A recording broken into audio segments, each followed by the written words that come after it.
اس channel کا ادارہ عبقری سے کوئی تعلق نہیں۔ اس چینل پر عبقری رسالے کے مختلف مضامین پڑھ کر سنائے جائیں گے، جس کا مقصد عبقری رسالہ ایسے افراد تک پہنچانا ہے جو پڑھنا لکھنا نہیں جانتے یا خدا نخواستہ نابینا ہیں، یا ایسے افراد جن کی عبقری رسالے تک رسائی نہیں یا اپنی مصروفیات کی وجہ سے رسالہ نہیں پڑھ پاتے۔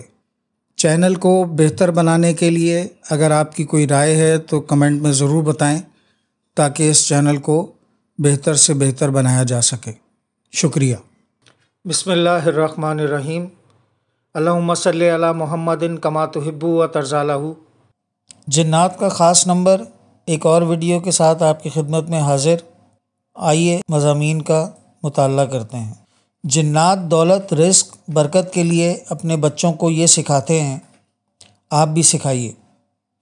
ایک صاحب جن کا جنات سے تعلق تھا مجھے بتانے لگے اور کہنے لگے کہ جنات کا بچہ جب کچھ پڑھنے لگے، کچھ سمجھ بوجھ کے قابل ہو جاتا ہے، مطلب بولنے کے قابل ہو جاتا ہے، تو اسے لاکھوں کی تعداد میں یہ دعا پڑھاتے ہیں، بسم اللہ و علی برکات اللہ۔ پھر جنات اپنے بچوں سے یہ دعا لاکھوں کی تعداد میں پڑھواتے ہیں اور ان سے کہتے ہیں کہ اس نیت سے پڑھو کہ اللہ ساری عمر مجھے برکات دے، وہ برکات مجھ سے چھین نہ لے، اور یہ برکات صرف مجھے نہیں بلکہ میری نسلوں میں، میری نسلوں کی نسلوں میں اور قیامت تک کی نسلوں میں دے، اور کبھی ان سے چھین نہ لے۔ جنات اپنے بچوں کو یہ دعا بہت اہتمام سے پڑھاتے ہیں۔ اس دعا کے لیے باقاعدہ وقت نکلواتے ہیں، جیسے انسان چلے کے لیے وقت نکالتا ہے۔ اس وقت میں ان کے پاس کوئی اور کام نہیں ہوتا، صرف یہی کام کرتے ہیں کہ یہ دعا باقاعدگی سے پڑھاتے ہیں۔ کہتے ہیں کہ یہ دعا پڑھ تاکہ برکت کے دروازے کھلے رہیں، عطا اور شفقت کے دروازے کھلے رہیں۔ جنات کے بچوں کا کلاس روم۔ وہی صاحب مجھے کہنے لگے، جنات ایک دفعہ مجھے اپنی دعوت پہ لے گئے۔ ہم ایک غار میں گئے جو کہ کافی بڑی تھی۔ عجیب بات یہ کہ اس غار میں اندھیرا اور تاریکی نہیں تھی، اور اس غار کے اندر کوئی ایسا سراغ یا جگہ بھی نہیں تھی جہاں سے روشنی اندر آ سکے۔ تو میں نے ان سے پوچھا کہ یہ اتنا کشادہ اور طویل غار ہے اور اس غار میں کوئی روشنی کہاں سے آتی ہے؟ یہاں تو صرف اندھیرا ہی اندھیرا ہونا چاہیے۔ انہوں نے کہا، یہ ہزاروں لاکھوں سال پرانا غار ہے۔ یہاں جنات اپنے بچوں کو بٹھا کر بسم اللہ و علی برکات اللہ کا ورد کرواتے ہیں۔ دوسرے معنی میں یہ جنات کے بچوں کا کلاس روم ہے۔ یہاں باقاعدہ کلاسیں ہوتی ہیں۔ میں تھوڑا سا آگے گیا تو تا حد نظر جنات کے بچوں کی لائنیں لگی ہوئی تھیں جو کہ وجدان سے یہ دعا پڑھ رہے تھے۔ وہ دنیا سے بے خبر ہو کر اپنے دل میں صرف اللہ کا خیال رکھتے ہوئے اور اللہ تعالیٰ کے دھیان سے اس دعا کو پڑھ رہے تھے۔ کہنے لگے کہ یہ سارا نور اور روشنی سب اسی کی ہے۔ جنات سے برکات کے خزانے پائیے۔ جنات برکت کی تلاش میں رہتے ہیں، اس کی جستجو میں رہتے ہیں۔ ایک صاحب کہنے لگے کہ بہت سارے جن بیٹھے تھے تو مجھے ایک جن نے بتایا، ہم برکت کے مجمع تلاش کرتے ہیں اور برکت کے بول تلاش کرتے ہیں، برکت کی ہستیاں تلاش کرتے ہیں۔ کون سی ہستیوں سے برکت ملتی ہے، ان ہستیوں سے برکت تلاش کرتے ہیں۔ کون ہستیاں ہیں جن کو دیکھنے سے اللہ یاد آتا ہے، کون سی ہستیاں ہیں جن کی صحبت سے اللہ کا تعلق ملتا ہے۔ اور انہوں نے اپنے واقعات میں سے مزید ایک واقعہ بتایا۔ کہنے لگے، میں نے جنات کی دنیا میں ایک عجیب چیز دیکھی۔ وہ یہ دیکھا کہ ایسے ایسے جنات ہیں جو ہر لقمے کے بعد بسم اللہ و علی برکات اللہ پڑھتے ہیں۔ مزید کہنے لگے کہ ایک دفعہ جنات کے ہاں جانا ہوا تو ایک جن نے کہا، میرے دادا کے دادا نے بسم اللہ و علی برکات اللہ پڑھنی شروع کی، ان کی عمریں لمبی ہوتی ہیں۔ میرا ایک گمان ہے انہوں نے حضور صلی اللہ علیہ وآلہ وسلم سے تو نہیں سنا ہوگا، انہوں نے شاید حضرت سلمان سے سنا ہوگا، میرا ایک گمان ہے۔ میں نے یہ بات کیوں کہی؟ کیونکہ یہ بات حضور پاک صلی اللہ علیہ وآلہ وسلم نے فرمائی ہے، سلیمان علیہ السلام اور مجھ پر بسم اللہ نازل ہوئی ہے اور کسی نبی پر نازل نہیں ہوئی۔ وہ جن کہنے لگے ہماری نسلوں میں اتنی خوشحالی ہے کہ ہمارے دسترخوانوں سے انسان بھی کھاتے ہیں، جانور بھی کھاتے ہیں، جنات بھی کھاتے ہیں۔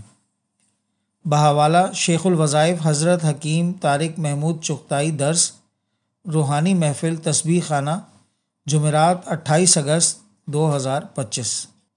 مسواک سے شریر جنات کا حل۔ ایک آدمی نے انوکھی بات بتائی۔ کہنے لگے میرے ایک دوست کے اوپر جنی کا ایک مسئلہ ہے۔ میں کہنے لگا اس پر مسواک رکھ۔ اس مسواک رکھنے سے اس جنی کو تکلیف ہوئی۔ مجھے آ کر کہنے لگے میں نے مسواک رکھنا شروع کی اور اس کو استعمال کرنا شروع کیا تو اس جنی کو تکلیف ہونا شروع ہو گئی اور بالآخر وہ مجھے چھوڑ کر چلی گئی اور میری زندگی میں سکون آ گیا۔ بے شک سنت رسول صلی اللہ علیہ وآلہ وسلم میں طاقت ہے۔ جنات غصہ کیسے دلاتے ہیں؟ ایک صاحب بتانے لگے میری اہلیہ کے دل میں پتہ نہیں کیا آیا، اس نے ایک بندی جس کے گھر میں میاں بیوی کا جھگڑا اور آپس میں نفرت ہے، میاں بیوی دونوں کو روحانی غسل کرنے کا کہا۔ بیوی نے کہا میرا شوہر نہیں کرے گا، وہ مانتا نہیں ان چیزوں کو۔ اس نے کہا تو صبح اپنی نیت سے کر اور شام کو شوہر کی نیت سے کر۔ دن رات کے جھگڑوں سے نجات کے لیے اس نے یہ سلسلہ شروع کر دیا۔ اب یہ روحانی غسل کا جو سلسلہ شروع کیا، گھر کے حالات اللہ کریم کے مبارک نام اور کملی والے حضور نبی کریم صلی اللہ علیہ وآلہ وسلم کے مبارک فرمان کی برکت سے کیسے نہ بدلتے۔ ایک حدیث کا مفہوم ہے کہ جنات شیاطین میں سے ایک بہت بڑا شیطان ہے، اس کے ذمہ میاں بیوی کے جھگڑے کرانے کی ڈیوٹی ہے۔ شیطان کا پانی کے اوپر تخت لگتا ہے اور وہ کارگزاریاں سنتا ہے۔ ایک شیطان آیا، اس نے کہا جی میں نے فلاں بندے کو غصہ دلایا، قتل کروایا۔ شیطان کے بڑے نے کہا ہاں ٹھیک ہے۔ اس سے اگلے نے کہا میں نے فلاں بچہ جا رہا تھا، اس کو فلاں کر دیا۔ اس نے کہا ہاں ٹھیک ہے۔ اگلے نے کہا فلاں سے یہ گناہ کروایا، فلاں سے یہ کروایا۔ اس نے کہا ہاں ٹھیک ہے۔ ایک کانا لولا لنگڑا شیطان آیا، اس نے کہا جی میں نے ایک میاں بیوی کے درمیان لڑائی کروائی ہے۔ اس نے کہا زندہ باد، شاباش۔ 3 دفعہ اس کو ٹکا کر تھپکی دی۔ سارے کہنے لگے، جتنے بھی جن بیٹھے ہوئے تھے، انہوں نے کہا ہم نے اتنی محنت کر کے بندے کو کس طرح کیا اور ہم میں سے کسی کو تھپکی نہیں دی۔ اس نے کہا جب میاں بیوی کا جھگڑا ہوگا تو معاشرے کے اندر بربادی، بے سکونی آئے گی، چین ختم ہوگا۔ یہ کام اصل ہے اور یہ روحانی صابن اور روحانی پانی ہے جو میاں بیوی کے جھگڑوں کو اس لیے ختم کرواتا ہے۔ اب آپ لوگوں کو دلیل اور لاجک کے ساتھ یہ بات سمجھ آئی ہوگی۔ اس خاتون کے دل میں جو بات اللہ نے ڈالی کہ اپنے لیے اور اپنے میاں کے لیے یہ روحانی غسل کر، اس کا شوہر کہنے لگا پہلے میں تجھے دیکھتا تھا تو تجھ پر غصہ آتا تھا، اب غصہ کیوں نہیں آتا؟ گھر میں آتے ہی آگ لگ جاتی تھی۔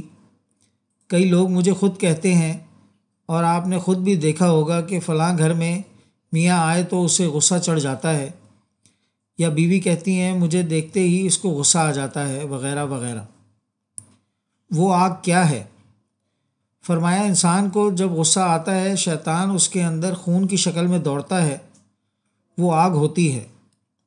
جب 6 صورتوں کا اہتمام کیا اور ان 6 صورتوں والا صابن اور بیت الخلاء والی دعا کا اہتمام کیا تو حفاظت کا نظام آ جاتا ہے۔ روحانی غسل اور بیت الخلاء کے شریر جنات۔ ایک صاحب نے عجیب بات بتائی، مجھے یعنی شیخ الوظائف سے کہنے لگے بیت الخلاء میں بعض اوقات میرے ہاتھ میں سے صابن چھن جاتا تھا اور بیت الخلاء میں اتنی بدبو ہوتی تھی کہ دوائیاں اور خوشبو لگانے کے باوجود بھی بدبو ختم نہیں ہوتی تھی، خوشبودار صابن رکھنے کے باوجود بدبو ختم نہیں ہوتی تھی، صابن ہاتھ سے چھن جاتا تھا اور غائب ہو جاتا تھا۔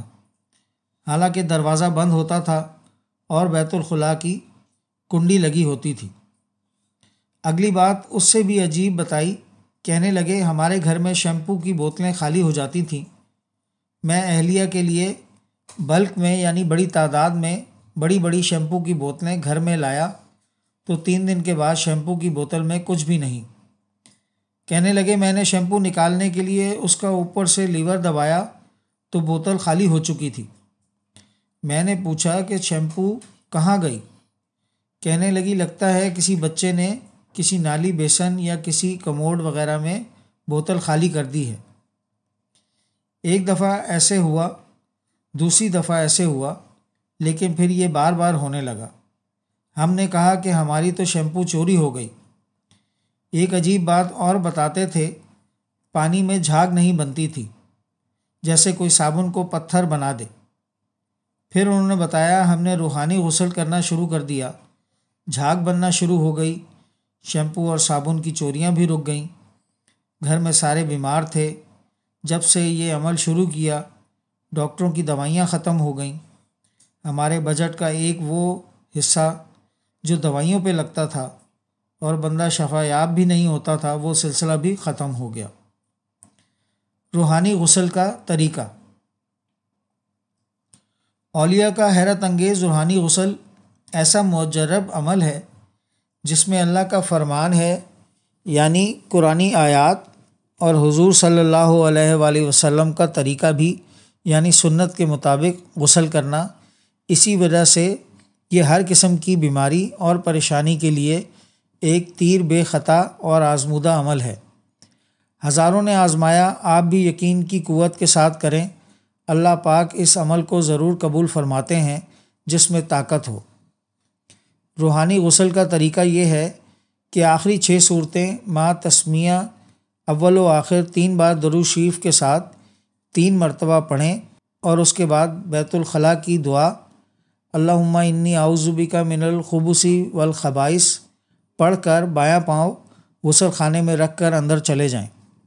سنت کے مطابق غسل کریں۔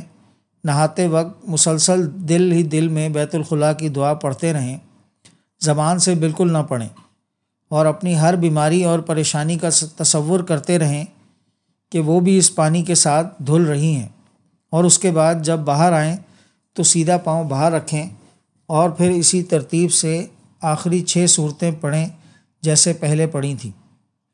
آخری 6 صورتیں یہ ہیں: سورہ کافرون، سورہ نصر، سورہ لہب، سورہ اخلاص، سورہ فلق، سورہ ناس۔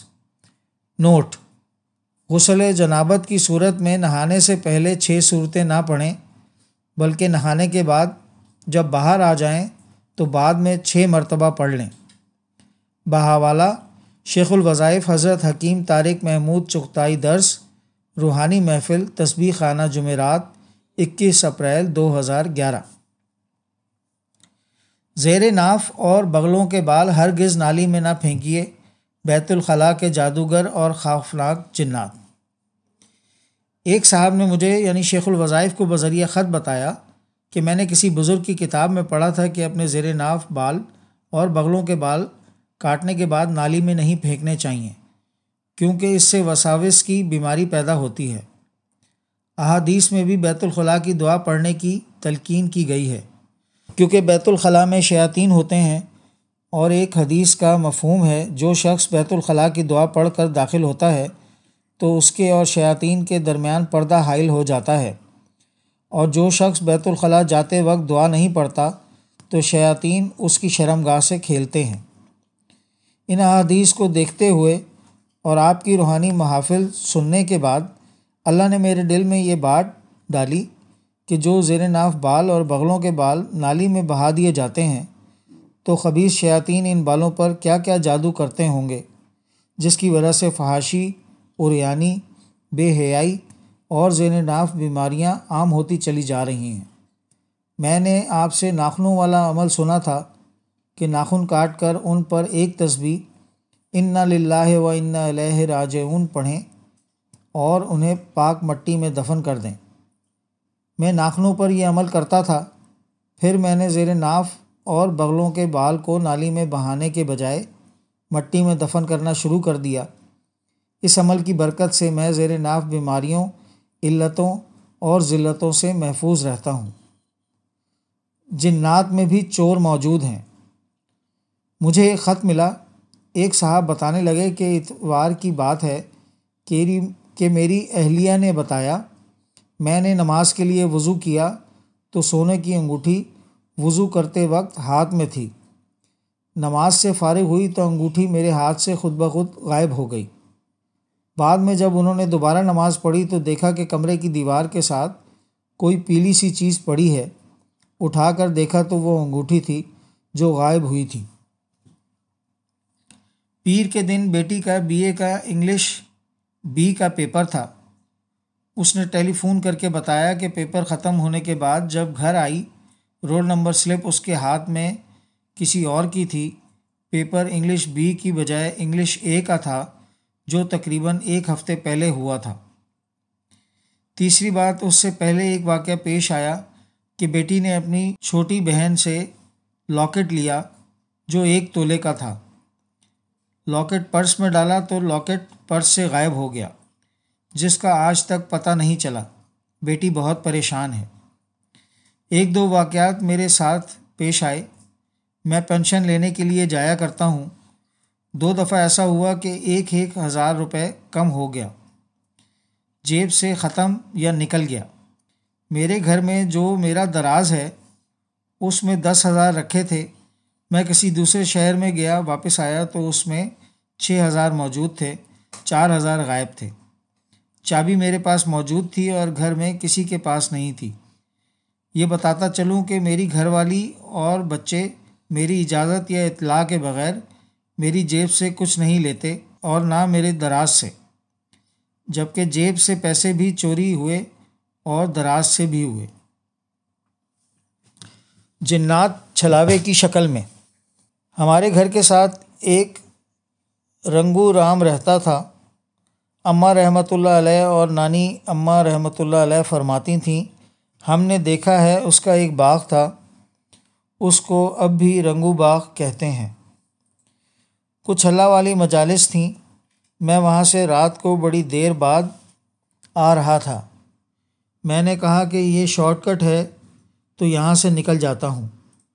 اس باغ کے بارے میں اب بھی مشہور ہے کہ وہاں جنات لوگوں کو پکڑتے ہیں، یہ ہو جاتا ہے، وہ ہو جاتا ہے۔ میں تھوڑا بہت ذکر کر رہا تھا، جب میں وہاں سے گزرا تو میرے سامنے آواز نکالتے ہوئے ایک بلی کا بچہ آ گیا۔ میں نے کہا، یا اللہ، یہ کیا ہے؟ تھوڑی دیر ہوئی تو جھانجھری کی آواز آئی۔ ادھر ایک دم میرے اندر کا الارم بجا۔ میں نے باغ سے مٹھی میں مٹی لی اور میں نے پڑھنا شروع کر دیا۔ میں سبق پڑھتا رہا۔ پھر تھوڑی دیر کے بعد ایک مائی بڑی گھگری اور لہنگا پہن کر آئی اور نقشے آتے گئے۔ میں پڑھتا گیا، کوئی چیز قریب نہیں آئی، بس دور سے ایسے ہر قسم کے نقشے آتے گئے۔ تھوڑی دیر میں نے محسوس کیا کہ اب یہ زیادہ غالب ہو رہے ہیں تو مٹھی والی مٹی پر میں نے پھونک مار کے سر کے پیچھے سے پھینک دی۔ ایک دم چیخوں کی آوازیں نکلیں اور ساری چیزیں بھاگ گئیں۔ کھلونے اور جنات کی شرارتیں۔ میرے پاس کینیڈا کے ایک شہر ٹورنٹو کا کیس آیا۔ بڑی پرانی بات ہے۔ کیس یہ آیا کہ کھلونوں کی دکان تھی، رات کو بند کر کے جاتے تھے، صبح آتے تو سارے کھلونے نیچے گرے ہوئے ہوتے اور کچھ کھلونے ایسے ہوتے جو ٹوٹ چکے ہوتے تھے، ایسے ٹوٹے ہوتے تھے جیسے کسی نے پاؤں کے نیچے مسل دیے ہوں۔ اب ان کے جو حساس کیمرے ہیں وہ صرف اتنا بتاتے ہیں کہ کچھ سائے ہیں اور یہ ان کا کام ہے۔ کھلونے اٹھا کے پھینک دیتے ہیں اور اٹھا کر نیچے رکھ دیتے ہیں۔ لالا موسیٰ شہر کا ایک پاکستانی وہاں کام کرتا تھا، وہ مجھے جانتا تھا۔ اس کے ذریعے سے وہ کیس میرے پاس آیا کہ اس کا حل کیا ہے۔ روحانی طور پر اللہ جل شانہ نے جو اپنے کامل علم میں سے مجھے سمجھایا کہ یہ جنات اور شیاطین ہیں۔ جنات شیاطین ایک ہی چیز ہیں، اس کا حل کیا ہے؟ تو میں نے کہا، وہاں کا مجھے ایک مسلمان نمازی بندہ چاہیے جو اس کا حل کر سکے۔ آپ یقین جانیے جب اعمال پہ آئے، اللہ کے حکم اور سرور کونین صلی اللہ علیہ وآلہ وسلم کے طریقوں پہ آئے، تو وہی کھلونوں کی دکان تھی جو محفوظ ہو گئی۔ وہ خود حیران ہو گیا۔ بھاری بھرکم جن۔ ایک صاحب سے ملاقات ہوئی، انہوں نے مجھے بتایا کہ 20 سال کی بات ہے، مجھے ایک سایہ محسوس ہونا شروع ہوا۔ یہ بات یہاں تک بڑھ گئی کہ وہ میرے سینے پر بیٹھ جاتا اور میں باقاعدہ اپنے ہاتھوں سے اپنے جسم کو محسوس کر کے زور لگا کے ہٹاتا اور گراتا۔ وہ ایک سیاہ رنگ کا بھاری بھرکم جسم والا آدمی تھا۔ یہ کام بہت عرصہ چلتا رہا، مختلف بزرگوں سے دم بھی کراتا رہا۔ آج سے تقریباً 11 سال پہلے میری شادی ہو گئی۔ شادی کے بعد یہ سلسلہ چلتا رہا، یہاں تک کہ میری بیوی کو بھی محسوس ہونے لگا۔ پھر ایک صاحب سے رابطہ کیا تو انہوں نے بتایا کہ یہ غیر مسلم ہیں۔ 1.5 سال قبل میں نے ملتان روڈ پر لاہور میں پلاٹ خرید کر مکان بنایا۔ دوران تعمیر 5 ماہ تک کام ہوا، کوئی بات محسوس نہیں ہوئی۔ ڈبل پورشن اوپر کی رہائش رکھی، نیچے ایک خاتون کو کرائے پر دے دیا۔ نیچے کرایہ دار خاتون نے بتایا کہ ان کے گھر میں سایہ ہے۔ میں نے رونے کی آوازیں سنی ہیں، لیکن میں نے توجہ نہ دی۔ شاید یہ عورت ہمیں ڈرانے کے لیے کہہ رہی، یا اس کا وہم ہے، کیونکہ گھر میں اکیلا مرد ہوں اور میری والدہ، بیوی اور 2 چھوٹے بچے ہیں۔ بیٹے کی شکل میں جنات۔ 7 ماہ پہلے جب میں مغرب کے بعد سیڑھیاں چڑھ کر اوپر آ رہا تھا تو سیڑھیوں کے پاس دروازے کے ساتھ میں نے اپنے بیٹے کی عمر کے بچے کو دونوں ٹانگوں کے درمیان سر جھکائے ہوئے دیکھا۔ میں نے اس کو اپنا بیٹا سمجھا، ڈانٹا کہ اندھیرے میں یہاں کیوں بیٹھے ہو، مگر بچہ مسلسل اس طرح بیٹھا رہا۔ میں نے اس کو شدید ڈانٹ ڈپٹ کی۔ ایک دم بچے نے سر اٹھایا اور میری طرف دیکھا۔ میں ڈر گیا۔ بچے کی آنکھیں بالکل سفید تھیں اور میں نے اونچی آواز میں کلمہ پڑھنا شروع کر دیا۔ اس کو برا بھلا بھی کہا، تم جو بھی ہو یہاں سے بھاگ جاؤ۔ وہ بچہ میری آنکھوں میں آنکھیں ڈال کر غائب ہو گیا۔ میرے اونچا بولنے اور گھبراہٹ کی وجہ سے میری والدہ بیوی بھی آ گئے۔ سب کہنے لگے تمہارا وہم ہے۔ اس واقعے کے بعد گھر میں باقاعدہ کسی کی موجودگی کا احساس ہونا شروع ہوا۔ کسی کے چلنے کی اور باتیں کرنے کی باقاعدہ آوازیں محسوس ہوئیں، اور جب دوسرے کمرے میں جاتے تھے کوئی نظر ہی نہیں آتا تھا۔ جنات کی آوازیں۔ سفید آنکھوں والے بچوں کے واقعے کے چند دن بعد میری بیوی کو باقاعدہ ایک عورت نے رات کے وقت آواز دے کر ان کا نام لیا کہ اپنے خاوند کو باہر بھیجو، میرے آدمی ان کے ساتھ بات کریں گے۔ میری بیوی جاگ اٹھی۔ آدھی رات کا وقت، سب سو رہے، یہ سمجھی شاید اس نے خواب دیکھا۔ ابھی وہ مکمل طور پر سوئی بھی نہ سکی تھی۔ پہلے والی آواز دوبارہ آئی اور ساتھ ایک آدمی کے بولنے کی آواز بھی آئی۔ اب اس نے بھی باہر نہیں آنا۔ میری بیوی ڈر گئی۔ نہ تو اس نے مجھے جگایا اور نہ خود کمرے سے باہر گئی۔ کلمہ پڑھنا شروع کیا۔ صبح یہ ساری کیفیت بتائی۔ جنات کی تباہ کاریاں۔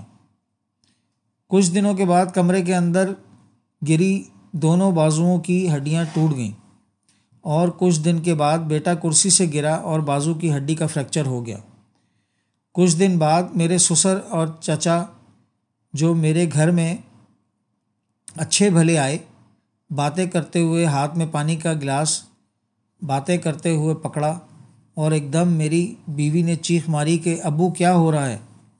جب میں نے اپنے سسر اور چچا جان کے چہرے کی طرف ایک دم دیکھا، وہ چھت کی طرف گھور رہے تھے اور ہاتھ میں پانی کا گلاس کانپ رہا تھا۔ ایک دم چارپائی پہ گرے اور گرتے ہی ختم ہو گئے۔ ان کی موت کا ابھی تک یقین نہیں ہو رہا۔ مجھے تو چچا جان کی موت بھی رونما ہونے والے واقعات کی کڑی لگتی ہے۔ اب تو گھر میں ایک مرد، ایک عورت اور بچے کی موجودگی کم محسوس ہونا، ساتھ والے کمرے سے باقاعدہ باتوں کی آوازیں سننا اور دیکھنے پر کچھ نظر نہیں آتا۔ زندگی اس وقت پریشانی اور اذیت میں گزر رہی ہے۔ کچھ عرصہ سے جمعرات کی تسبیح خانہ لاہور ہر جمعرات کو بعد نماز مغرب شروع ہونے والی روحانی محفل میں شرکت کی تو دل کو کافی اطمینان نصیب ہوا اور میری غیب سے مدد ہونا شروع ہوئی۔ گھر میں جناتی چیزیں۔ ایک صاحب کہنے لگے کہ آپ نے مجھے بتایا کہ آپ تسبیح خانہ لاہور میں ہونے والی روحانی محفل میں آیا کرو۔ کہنے لگے میں نے سمجھا کہ آپ مجھے مالدار دیکھ کر وہاں چندے کا اعلان کریں گے، میں نہ آیا۔ 2-3 ماہ کے بعد پھر اپوائنٹمنٹ ملی تو پھر میں نے یہ عرض کیا۔ کہنے لگے چلو میں دیکھ لیتا ہوں۔ گھر میں جناتی شیطانی چیزوں کے واقعات ہو رہے تھے، مسلسل ہو رہے تھے۔ میں واقعات کو سہ رہا تھا۔ تسبیح خانے میں آنا شروع کیا، کچھ دل کو سکون ملا، چین ملا، اللہ کی رحمت ملی، اعمال کی برکت سے، ذکر کی برکت سے اور مخلصین کی برکت سے۔ وہ کہنے لگے کہ ایسا ہوا مجھے روزانہ کوئی چیز آ کر رات کو جگاتی تھی اور کہتی تھی بیٹھا رہ، سونا نہیں۔ میں جب جاگتا تھا تو مجھے ایسے چٹکی کاٹتے کہ میری چیخیں نکل جاتیں، یا میرا ایسا پاؤں پکڑ کے مروڑتے کہ میری دھاڑیں نکل جاتیں۔ ایک پل کے لیے نہیں سو سکتا تھا۔ کہنے لگے اسی طرح میں پھر جاگا اور انہوں نے مجھے پھر جگا دیا۔ کہنے لگے جیسے زور سے کوئی تھپڑ پڑتا ہے نہ کسی کو، اور وہ جا کے دیوار سے لگے، دھماکے کی آواز محسوس ہوئی۔ یہ دھماکہ میں نے سنا۔ میں نے دیکھا تو کچھ نہیں تھا، بس سائے سے محسوس ہوئے۔ کہنے لگے یہ تسبیح خانہ جاتا ہے اور تو اب اس کو چھیڑ کے دکھا۔ وہ کہنے لگا ایسا تھپڑ لگا اور ایسا زور سے تھپڑ لگا، اس کے بعد میں نے ان کی کشمکش جیسے گتھم گتھی ہوتی محسوس کی۔ وہ آپس میں لڑ رہے تھے۔ میں نے ایک آواز سنی۔ کہنے والے نے کہا میں نے ان کو مار بھگایا ہے، بس تسبیح خانے کی حاضری نہ چھوڑنا۔ 24 مارچ 2011۔ کوشش کریں ہمیشہ عبقری کے آفیشیل یوٹیوب، فیس بک، ٹویٹر، انسٹاگرام اور what's app groups like, share اور سبسکرائب کریں۔ آپ کی سہولت کے لیے ان کے لنکس ڈسکرپشن میں بھی دیے جا رہے ہیں۔ اللہ ہمیں خیر پھیلانے کا ذریعہ بنائے اور ہماری کاوشیں قبول فرمائے، آمین۔ السلام علیکم ورحمۃ اللہ وبرکاتہ۔